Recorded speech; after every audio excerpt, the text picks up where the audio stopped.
లాలితముగా వేడుకుందు రావమ్మ మా ఇంటి దనుక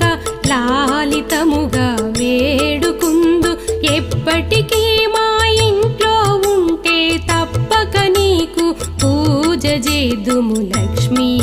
రావమ్మ మా ఇంటికి శ్రీరాజపుత్రి వరలక్ష్మి